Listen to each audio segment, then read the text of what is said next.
Hello, आता सध्या IPL चालू आहे आणि IPLमध्ये ड्रीम 11, माय 11 सर्कल ॲप, मिंजो ॲप हे सगळे ॲपच्या ॲडव्हर्टाईज ज्या असतात त्या आपल्याला यायला चालू होतात आणि त्याचं ॲडव्हर्टाईजमेंट इतकं छान असतं की आपणसुद्धा भुलून जातो आणि ते ॲप वापरावे, इन्स्टॉल करावे, आपल्या मोबाईलमध्ये असावेत असा मोह काय आपल्याला आवरत नाही. आणि आपण IPLच्या दरम्यामध्ये ड्रीम 11 असे वेगवेगळे जे फॅन्टसी ॲप्स आहेत त्याच्या जाळ्यात अडकलं जातो.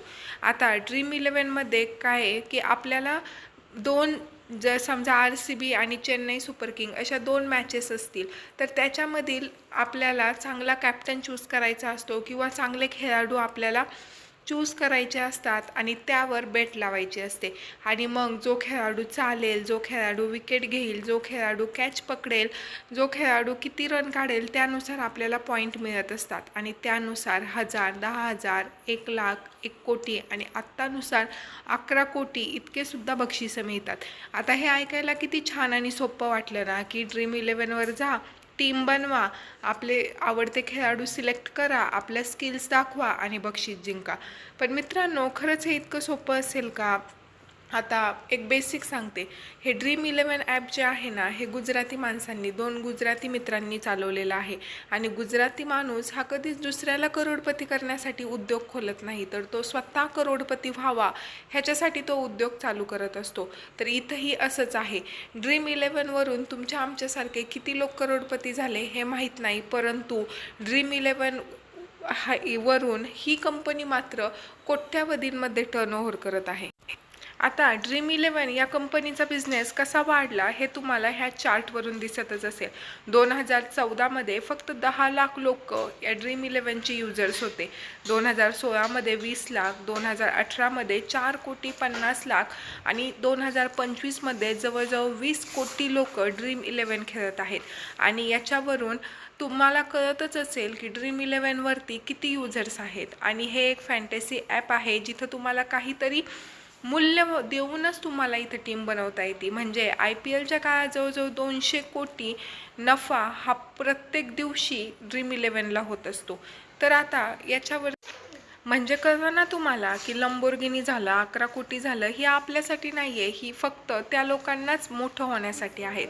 आता या काही लोकांनी ह्या ड्रीम 11च्या विरोधामध्ये अगदी कोर्टाची दारंसुद्धा खटखटली होते. परंतु कोर्टाचं काय म्हणणं आहे की हा एक फॅन्टसी गेम आहे आणि तो काही सट्टा नाही, कारण हा स्किल्सचा गेम आहे ज्यामध्ये तुम्ही आपल्या स्किल्सचा वापर करता, योग्य ती टीम निवडता आणि मग जिंकता. बरोबरच आहे ना? इथं ते लोक आपल्याला येत नाहीत ना म्हणायला की खेळा खेळा. आपणच तिथं जातो, ते ॲप्लिकेशन डाउनलोड करतो, पैसे देतो, टीम घेतो, सट्टा लावतो, म्हणजे टीम निवडतो, प्लेयर्स निवडतो आणि त्यानंतर खेळतो. म्हणजे हा पूर्णतः आपला स्वतःचा निर्णय असतो. त्याच्यामुळे ह्या कंपनीला आपण दोषी ठरवू शकत नाही. दोषी आपण स्वतःलाच ठरवलं पाहिजे. आता फॅन्टसी गेम म्हणजेच कोण मरेगा करोडपती हा सुद्धा फॅन्टसी गेम आहे, परंतु या ठिकाणी तुम्हाला कुठलेही पैसे द्यावे लागत नाही. डायरेक्ट तुम्ही जाता, तिथं हॉट सीटवर बसता, त्यानंतर तुम्ही जितके उत्तरं देता तितके पैसे तुम्हाला मिळतात. परंतु या ठिकाणी लाखाचे 12,000 कधी होतात आणि चल ना 10 रुपयाची टीम आहे, 20 रुपयाची, 20 रुपये लावून पाहू, 100 रुपये लावून पाहू, 500 रुपये लावून पाहू असं म्हणणारे बरेचसे कार्यकर्ते आपल्या इकडे भेटतील. आता ड्रीम 11वरती तुम्हाला 49 रुपये लागतात की जे करून तुम्हाला त्याचं रजिस्ट्रेशन करता येतं किंवा तुम्हाला खेळता येतं. आता ड्रीम 11ला खरं स्किल गेम म्हणता येईल का? तर याचं उत्तर आपण शोधण्याचा प्रयत्न करू. आता ड्रीम 11मध्ये तुम्हाला कितीही ज्ञान असेल, कितीही क्रिकेटचा संपूर्ण अभ्यास असेल आणि कितीही स्किल्स असतील तरीसुद्धा समजा तुम्ही काही पॉईंटपर्यंत पोहोचले आणि एखाद्याने रँडम सट्टा लावून एखादी टीम बनवली असेल आणि ती टीम जर जिंकली तर सगळे पॉईंट्स असं म्हणजे जे बक्षीस आहे ते त्याला मिळतं. म्हणजे इथं तुमच्या एवढ्या अभ्यासाचा स्किल्सचा काय उपयोग आहे का? नाही.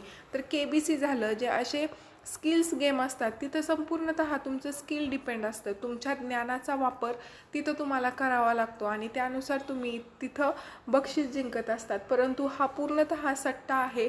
हा पूर्णतः तुमचं ड्रीम 11 पूर्णतः तुमच्या लकवर डिपेंड आहे. आणि KBC झालं, त्यानंतर बाकीचे जे स्किल्स गेम आहेत ते तुमचे जे आहेत ना ते तुमच्या स्किल्सवर आणि थोड्याफार लकवर अवलंबून आहेत. परंतु ड्रीम 11 हे पूर्णतः तुमच्या लकवर अवलंबून आहे. आणि त्यामुळेच की आता समजा ड्रीम 11 तरीसुद्धा सरकार हे बॅन का करत नाही आहे, कारण की ड्रीम 11मध्ये सरकारबरोबरच त्या कंपनीचा सुद्धा यामध्ये फायदा आहे आणि त्यामुळे सरकार याला स्किल गेम म्हणत आहे. परंतु हे आपल्याला कळलं पाहिजे की हा स्किल गेम आहे का हा आपल्याला गंडवण्याचा गेम आहे. आपण गणतोय, आपला वेळ वायाला जातोय, आपण आपले कामं सोडून टीम बनव, हे कर ते कर, त्या विचारांमध्ये जातोय आणि आपल्या हातात काहीच येत नाही. कितीही तुमच्याकडे स्किल असू दे, किती काही असू दे, 100 200 500 1000च्या वर ड्रीम 11वरती तुम्ही जिंकू शकत नाही. आता इथं समजा 2 मॅचवरती सट्टा म्हणजे गेम भरवायचा असेल तर 100 रुपये तिकीट असेल, थोडक्यात समजून घ्या. आणि 1 लाख लोकांनी जर त्याच्यावरती सहभाग घेतला तर ड्रीम 11कडे येतात किती, 10 कोटी रुपये येतात. त्यानंतर ड्रीम 11 त्याच्यातली 30% रक्कम हाऊसअप म्हणजे आम्ही गेम भरवला आहे याच्यासाठी स्वतःकडे ठेवते. त्यानंतर उरले किती, 7 कोटी. त्यावरती 20% हा सरकार टॅक्स लावते, म्हणजे राहिले किती, 5 कोटी रुपये. आणि मग हे 5 कोटी रुपये त्या 10 लाखातील लोकांना म्हणजे जो विजेता ठरेल त्याला ही बक्षीस म्हणून 5 कोटी रुपये दिले जातात. आता त्या 10 लाखांमधला जो खूप स्किल्स आहे तो सुद्धा विजेता असू शकतो, किंवा एक रँडम सट्टा लावलाय म्हणून असा व्यक्तीसुद्धा विजेता असू शकतो. आता विजेत्या व्यक्तीला 5 कोटी रुपये भेटले, त्याच्यावर सरकार तुमच्याकडून टॅक्स घेत असते. तिथे देखील सरकार तुमच्याकडून 20% टॅक्स घेत असते आणि मग उरलेली रक्कम त्या विजेत्याला मिळत असते. म्हणजे सरकारला ड्रीम 11 या कंपनीकडून प्लस विजेत्याकडून जवळजवळ 30 ते 40% रक्कम भेटत असते आणि त्यामुळे सरकार हा गेम बंद करत नाही. आता तुम्हाला सगळ्यांनाच वाटत असेल की म्हणजे हा जर इतका रिस्की गेम आहे तर हा सरकारनं लीगल कसा केलेला आहे, ड्रीम 11 लीगल कसं आहे. तर आपल्या भारतामध्ये बऱ्याचशा अशा गोष्टी आहेत की ज्या तुमच्या विवेकबुद्धीवर सोडलेल्या असतात. जसं की दारू पिणं, सिगरेट ओढणं हे खराब आहे, परंतु हे तुमच्या विवेकबुद्धीवर आहे की ती प्यायची की नाही प्यायची हे तुमच्यावर आहे. तसंच ड्रीम 11 हे जरी तुमचे पैसे जात असेल, वेळ जात असेल, तरीसुद्धा तो खेळायचा का नाही हे संपूर्णतः तुमच्यावर अवलंबून आहे. त्यामुळे आपल्याला आता अशी सुद्धा विचार करणारे लोक असतात की काय 2 महिन्यांची तर गोष्ट आहे आणि 2 महिन्यांनी असं होऊन काय होणार आहे, तेवढंच एंटरटेनमेंट होतं, टीम म्हणजे लावली, 2 पैसे कमवले तर कमवले, किंवा हारले तर हारले. परंतु हे फॅन्टसी गेम आहेत ना, हे एक ॲडिक्शन आहे, हे एक प्रकारचे व्यसन आहे. तुम्ही एकदा जर याच्यामध्ये गेले ना तर तुम्हाला आज समजा 10 रुपये, तुम्ही 10चे 20 रुपये झाले आणि तर मग तुम्ही उद्या 20वर बेट लावणार आणि त्यानंतर तुमचे पैसे गेले तर तुम्ही परत म्हणणार की नाही आता माझे 20 गेले, मला 20 तर आधी भेटले होते, मग मी पुन्हा परत पैसे लावतो. तर अशा पद्धतीने याचं ॲडिक्शन होतं आणि मग आपण सारखं कंटिन्यू त्या गोष्टी बोलतो आणि त्याच गोष्टी करण्यामध्ये आपला वेळ वाया घालवतो.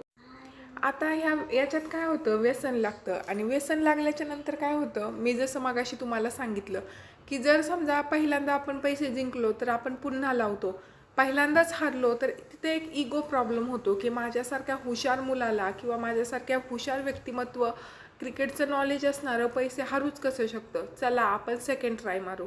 आणि असं करतच, कारण याच्यामध्ये एंट्री फी कमी आहे, अगदी 50 रुपये 100 रुपये, त्याच्यामुळे आपण काय विचार करतो की जास्तीत जास्त जाऊन जाणार किती, 50-100. परंतु पहिल्याच पावलाला जर आपण सावध झालो तर आपण 50-100 500मध्ये आवरतो. परंतु आपण जिंकत गेलो तर त्यानंतर आपण जास्त पैशाची बेट लावतो आणि मग तिथं सगळा राडा होऊन जातो. आता आपण गेममध्ये जेव्हा 3-3 4-4 5-5 म्हणजे टीम बनवतो आणि त्याच्या मागे पैसे मॅक्झिमम आपण हारतच जातो.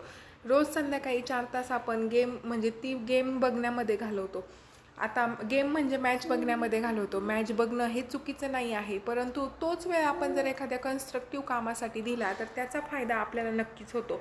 मॅच चालू होताना आपण करोडपती व्हावं हे स्वप्न बघून आपण मॅच पाहत असतो, परंतु मॅच संपत येता आपले 49-99 रुपयेसुद्धा आपल्याला मिळतात की नाही या आशेवर आपण असतो. आता ड्रीम 11ची ॲडव्हर्टाइजमेंट करणारे क्रिकेटर, मग ते रोहित शर्मा असू दे, त्यानंतर पांड्या असू दे, किंवा हे धोनी असू देत, हे मोठे दिग्गज खेळाडू हे ऑलरेडी करोडपती आहेत. आणि त्यांना ड्रीम इलेवनचं मार्केटिंग करण्यासाठी सुद्धा करोडो रुपये दिलेले असतात. त्याच्यामुळं त्यांचं सेटच असते, पैसे जातात ते आपलेच जातात. ॲडव्हर्टाईज मार्केटिंग करायला पैसे हे आपल्याकडूनच घेतलेले, आपण हारलेलेच पैसे असतात जे त्यांना दिले जातात. आता आपण म्हणू की आता हे एवढे चांगले खेळाडू आहेत, हे का याची ॲडव्हर्टाईजमेंट करतात, तर प्रत्येकाला इथं पैसा कमवायचा असतो, मग तो by hook or bye cook. त्याच्यामुळे आपली संवेदन म्हणजे आपली विवेकबुद्धी किती आहे आणि आपण कुठल्या गेममध्ये जरी समजा ड्रीम इलेवन हा इझी वे वाटत असेल की आपल्या स्किल्स आणि आपल्या प्रोडक्टिव्हिटीचा वापर करून पैसे कमवण्याचा, परंतु त्याच्यामध्ये 99% हे आपल्याला अपयशच आहे. त्यामुळे आपण ह्या गोष्टी करायच्या की नाही करायच्या, किंवा आपण आपला तो जो वेळ आहे तो जर एखाद्या वेगळ्या चांगल्या कामासाठी घातला तर नक्कीच आपल्याला त्याच्यातून फायदा होतो आणि काहीतरी त्याचा मोबदला आपल्याला मिळतो. म्हणजे आपण पूर्णतः त्या गोष्टीतून काही हरवत असं नसतं. त्याच्यामुळे मला फक्त ह्या व्हिडिओच्या माध्यमातून एवढं सांगायचं असतं की गेम आहे तो गेमच्या दृष्टिकोनातूनच बघा, क्रिकेट आहे क्रिकेटच्या दृष्टिकोनातूनच बघा. त्याच्यातून मी करोडपती होईल किंवा मी खूप मोठा होईल, कारण की एका मॅचच्या वेळेस जवळजवळ 10 ते 20 लाख लोक त्याच्यावर बेट लावत असतात आणि त्याच्यातून आपण जिंकणार. मग तो आपण इतकं आपलं लक एवढं चांगलं आहे का किंवा आपण जिंकलो तर खूपच चांगलं, परंतु त्या जिंकण्याच्या आशेवर आपले किती पैसे जातात आणि पैसे जाऊन आपला किती वेळ जातो हे सुद्धा बघणं गरजेचं असतं. व्हिडिओ आवडला असेल तर प्लीज लाईक करा, चॅनलला सबस्क्राईब करा आणि कसा वाटला कमेंट करून नक्की सांगा. आणि हा व्हिडिओ बघून काहीतरी लोक ड्रीम इलेवन खेळण्यापासून म्हणजे लांब जातील हीच आशा.